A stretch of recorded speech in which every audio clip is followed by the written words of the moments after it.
दबाव में किसानों के दबाव में आके सरकार ने कानून भी वापस लिए, लेकिन इस बजट में सरकार ने किसानों को एक बहुत बड़ी चपत लगाई है, किसानों को एक बहुत बड़ा धोखा दिया है। और इन्होंने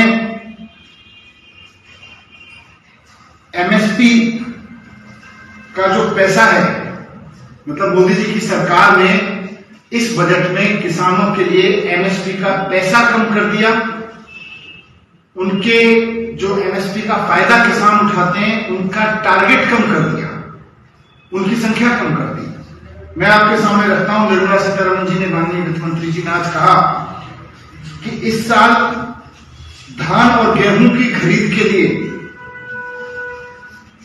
लक्ष्य 1286 मीट्रिक टन से घटाकर 1208 मीट्रिक टन कर दिया गया है। मतलब गेहूं और धान की खरीद का लक्ष्य घटा दिया। दूसरा, 2,48,000 करोड़ रुपए, 2 करोड़ 48 लाख रुपए से घटा के 2 करोड़ 47 लाख रुपए कर दिया एमएसपी का जो पैसा है। मतलब एमएसपी के लिए जो पैसा आरक्षित कर दिया गया था वो भी कम कर दिया।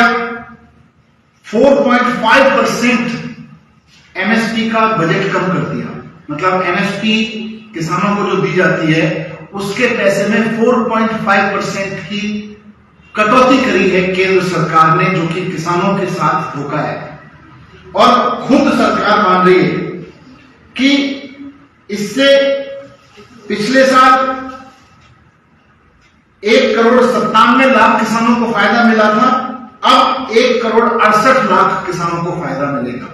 मतलब एमएसपी का फायदा उठाने वाले किसानों की संख्या भी सरकार कम कर रही है, एमएसपी का पैसा भी कम कर रही है। एमएसपी के लिए एमएसपी देकर जो खरीद की जाती है गेहूं की और धान की, उसका टारगेट भी केंद्र सरकार ने कम कर दिया। तो इससे बड़ा फार्मर विरोधी बजट क्या होगा? एक ऐसे समय में जब जॉब्स नहीं है लोगों के पास, एक ऐसे समय में जब किसान चारों तरफ से महंगाई की मार झेल रहा है, वैसे में एमएसपी का पैसा कम करना, एमएसपी का बजट नीचे लाना किसानों को एक तरह से चपत लगाने जैसा है। इन्होंने 2022 तक किसानों की इनकम दोगुनी करने की बात कही थी भारतीय जनता पार्टी ने, उसमें तो पूरी तरह फेल हो गई है। आज जब 2022 का बजट पेश किया तो माननीय केंद्रीय वित्त मंत्री जी निर्मला सीतारमण जी ने एग्रीकल्चर सेक्टर पर 4.25% जो टोटल बजट का एलोकेशन है, पिछले साल 4.25% था, इस बार उसको घटा के 3.84% कर दिया है। मतलब एग्रीकल्चर का जो बजट है पूरे सेक्टर का, उसका एलोकेशन भी कम कर दिया, उसका परसेंटेज भी कम कर दिया पूरे बजट में। चाहती क्या है? किसान नीचे चले जाएं, किसान और बर्बाद होते चले जाएं। 60% जॉब इस देश में एग्रीकल्चर सेक्टर से आते हैं और उसका बजट शेयर 4.25% से घटा के 3.84% करना कौन से विजन का काम है? उससे कैसे रोजगार बढ़ेंगे? उससे कैसे किसानों की आय दोगुनी होगी जब आप एग्रीकल्चर का बजट कम करते हैं? किसी को समझ में नहीं आता ये कौन सा विजन है। दूसरी बात, पूरा देश पैंडेमिक से जूझ रहा है 2 साल से। पैंडेमिक ने हमको सिखाया कि, सारी दुनिया को सिखाया पैंडेमिक ने कि हेल्थ इंफ्रास्ट्रक्चर पर पैसा खर्च करना चाहिए, हेल्थ इंफ्रास्ट्रक्चर को पूरे देश में बढ़ावा देना चाहिए। लेकिन बहुत ही, मैं कहूंगा कि कठोर हृदय दिखाते हुए, बहुत ही सख्त लहजा दिखाते हुए, बिल्कुल आंख फेर ली है पैंडेमिक के इस पूरे लर्निंग से। पैंडेमिक से केंद्र सरकार ने कोई लेसन नहीं लिया, पूरे के पूरे पैंडेमिक के अनुभव को, और चारों तरफ से ये जो समझ बनी कि हेल्थ सेक्टर पे और पैसा खर्च करना चाहिए, हेल्थ सेक्टर को बढ़ावा देना चाहिए, सरकार ने उसको कोई तरजीह नहीं दी। हेल्थ सेक्टर पे उन्होंने कोई पैसा नहीं बढ़ाया, हेल्थ सेक्टर का बजट जू का तू रखा उन्होंने। जो शेयर पिछले साल था 2.19%, 2.14%, इस बार भी 2.19% है। उतना का उतना ही हेल्थ शेयर, हेल्थ बजट का जो शेयर है पूरे बजट में उतना ही रखा। एजुकेशन, इस कोविड के समय में एजुकेशन को बहुत लॉस हुआ है। पूरे बजट में नई एजुकेशन पॉलिसी की बात नहीं की। नई एजुकेशन पॉलिसी जिसमें ये बड़ा शोर मचाते हैं कि हमने बहुत बड़ा काम कर दिया नई एजुकेशन पॉलिसी लाके। नई एजुकेशन पॉलिसी में लिखा हुआ है कि केंद्र सरकार को जीडीपी का 6% तक एजुकेशन बजट ले जाना पड़ेगा, तब ये पॉलिसी लागू हो सकती है। लेकिन सेंट्रल गवर्नमेंट तो कम कर रही है एजुकेशन का पैसा।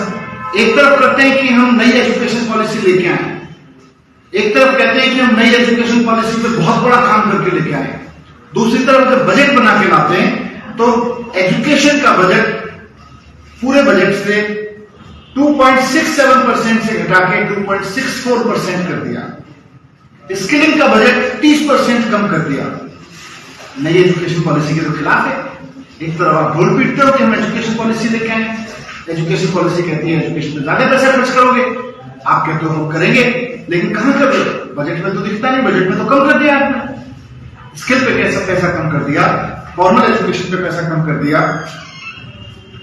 केंद्र सरकार कहती है कि 60 लाख जॉब्स नहीं अगले 5 साल।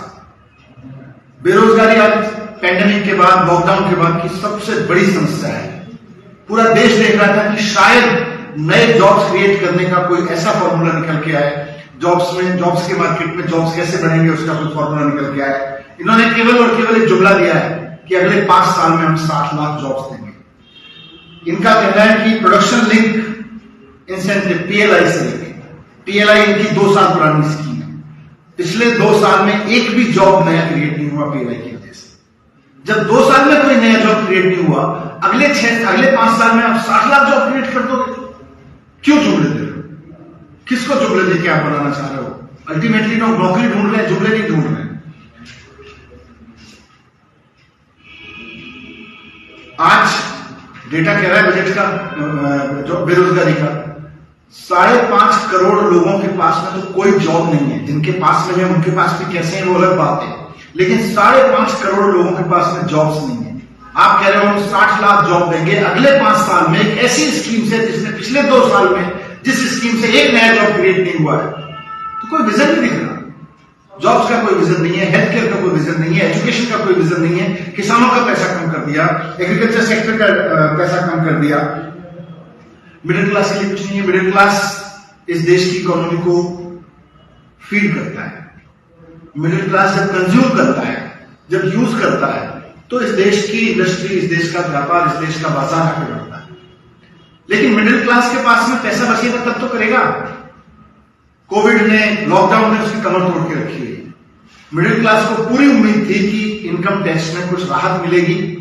इंडस्ट्री को, मार्केट को पूरी उम्मीद थी कि मिडिल क्लास को अगर इनकम टैक्स में राहत मिली तो उसके पास कुछ पैसा बचेगा।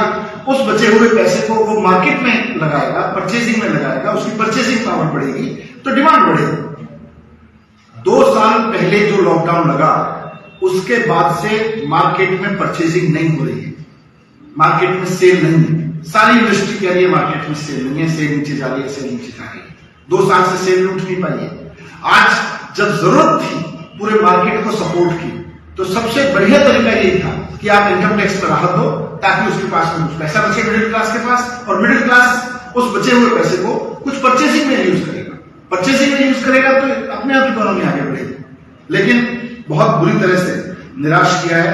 तो पूरा का पूरा जो केंद्र सरकार का बजट है बहुत निराश करने वाला है, और न सिर्फ निराश करने वाला है बल्कि एग्रीकल्चर सेक्टर के लिए, जॉब्स के लिए, हेल्थ सेक्टर के लिए, एजुकेशन सेक्टर के लिए, सबके लिए नेगेटिव है। मिडिल क्लास के लिए नेगेटिव बजट है। दूसरा, दिल्ली। मैं थोड़ी सी बात दिल्ली के वित्त मंत्री के रूप में, दिल्ली के लोगों की अपेक्षा थी कि केंद्र सरकार दिल्ली सरकार को तो पैसा देती नहीं है, लेकिन कम से कम नगर निगम को तो पैसा देगी। वहां तो भारतीय जनता पार्टी की सरकार है। भारतीय जनता पार्टी ने जब नगर निगम का चुनाव लड़ा था तो दावा किया था कि हम केंद्र सरकार से सीधा पैसा लाएंगे। आज तक कोई पैसा लाए नहीं। उम्मीद थी कि आखिरी बजट है इस वाले नगर निगम का भारतीय जनता पार्टी के रेजिम में, हमें लगा कि शायद कुछ पैसा देंगे नगर निगम की स्थिति सुधारने के लिए। उनके हमेशा बीजेपी रोती रहती है नगर निगम के पास पैसा नहीं है, नगर निगम के पास पैसा नहीं है। आज जब बजट में पैसा देने का मौका आया तो दिल्ली नगर निगम को भारतीय जनता पार्टी की केंद्र सरकार ने 1 रुपया नहीं दिया। जी हां, 1 रुपया भी नहीं दिया, जबकि सारे देश के नगर निगमों को 69,421 करोड़ रुपए देश के नगर निगमों के लिए दिया गया है आज केंद्र सरकार के बजट में। लेकिन दिल्ली नगर निगम को, जहां भारतीय जनता पार्टी की सरकार है, जो हमेशा पैसे के लिए रोती रहती है, जो हमेशा ये कहती रहती है भारतीय जनता पार्टी नगर निगम के पास पैसा नहीं है, नगर निगम के पास पैसा नहीं है, इस 69,421 करोड़ में से कुछ करोड़ रुपए तो दे देते दिल्ली नगर निगम को, 1 रुपया नहीं दिया उन्होंने उसके लिए।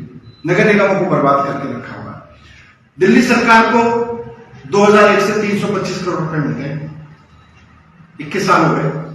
21 साल से केंद्र सरकार की ओर से दिल्ली सरकार को केंद्रीय करों में हिस्सेदारी के रूप में जो बाकी राज्यों को 42% मिलता है, दिल्ली सरकार को केवल 325 करोड़ रुपए मिलते हैं। मैंने जब वित्त मंत्री जी के साथ मीटिंग हुई थी, मैंने उनसे रिक्वेस्ट किया था कि इस 325 करोड़ को कुछ तो बढ़ाइएगा। आप बाकी राज्यों को जितना देते हैं उतना नहीं देते, लेकिन कुछ तो बढ़ाइए। उसमें 1 रुपया नहीं बढ़ाया। पूरे देश के लिए अलग से जो सेंट्रल टैक्सेस हैं उसमें हिस्सेदारी के लिए पूरे देश के राज्यों के लिए 8,16,000 करोड़ रुपए रखा है। लेकिन इस 8,16,000 करोड़ रुपए सारे राज्यों के लिए और दिल्ली के लिए केवल 325 करोड़ रुपए। ये दिल्ली के साथ बहुत गलत करती आई केंद्र सरकार। कांग्रेस की सरकार भी यही करती आई और बीजेपी की सरकार भी यही कर रही है। पिछले 21 साल से 325 करोड़ रुपए पे को फ्रीज किया हुआ है। ये लोग उसको भी नहीं बढ़ा रहे। तो दिल्ली के लिए भी बहुत नेगेटिव बजट है और देश के आम